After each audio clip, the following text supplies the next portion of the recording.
We welcome you to our module Monoplegia, Other Paralytic Syndromes, HCC 103 from MRA Tips.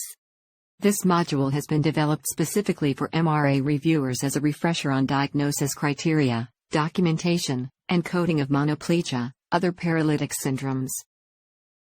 At the end of this module, the learner will be able to describe monoplegia and its causes, discuss the criteria for the documentation of monoplegia, identify the ICD-10 codes that fall under monoplegia, review the example of the assessment and plan for monoplegia, record the exceptions where the ICD-10 codes for monoplegia differ.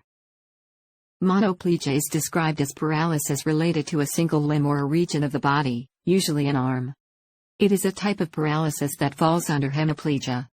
While hemiplegia paralyzes half of the body, monoplegia is more specific and is limited to a single limb. Although monoplegia can substantially impede function, most people are able to take care of themselves and perform daily tasks. Usually, the symptoms include a gradual deterioration in functioning, weakness and limpness in the affected limb. With time, these symptoms intensify and eventually result in full or partial paralysis of the affected limb. The leading cause of monoplegia is cerebral palsy. In fact, physicians often consider monoplegia as an indicative symptom of cerebral palsy.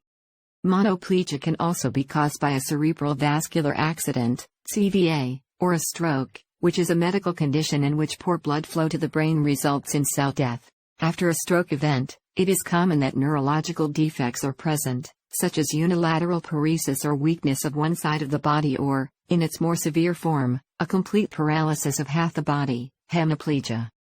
There are other disorders that can cause monoplegia.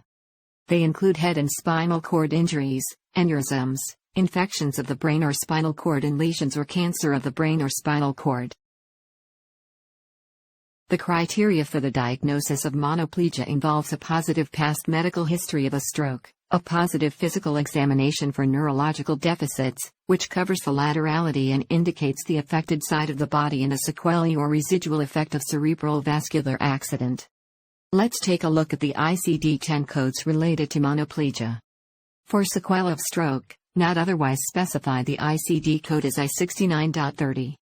For hemiparesis on the right side, the code is I69.351 and the HCC is 103. For hemiparesis on the left side, the code is I69.352 and the HCC is 103. When the hemiparesis is on the unspecified site, the code changes to I69.359, and the HCC remains 103.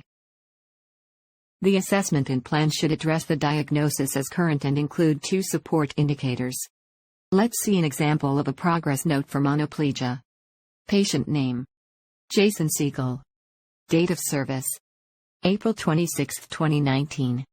Date of birth: November 27, 1993. Assessment and plan: hemiparesis. Referral to Dr. McMillan for physical therapy evaluation and treatment of residual right-sided hemiparesis, due to past CVA event. Continue aspirin 75 mg QD. Follow-up in 4 months. Exception: there are a few exceptions when it comes to coding monoplegia. The ICD-10 codes ranging from I60.X to I62.X are generally inpatient codes. In most of the cases, a stroke is an acute process, that is, a medical emergency that cannot be coded in the office without radiological evidence that there has been an infarct, and only if the primary care physician is providing the initial episode of care and the patient has not received care for it elsewhere, we are allowed to proceed with the coding. To keep this exception in mind while coding for monoplegia cases. We have reached the end of our short refresher course on monoplegia, other paralytic syndromes. We gave you a short introduction to monoplegia, described its causes, identified the specific codes and HCC category pertaining to them, reviewed the criteria, assessment and plan for the diagnosis of monoplegia, and finally noted the exceptions related to monoplegia, such as inpatient codes. Thank you for joining us.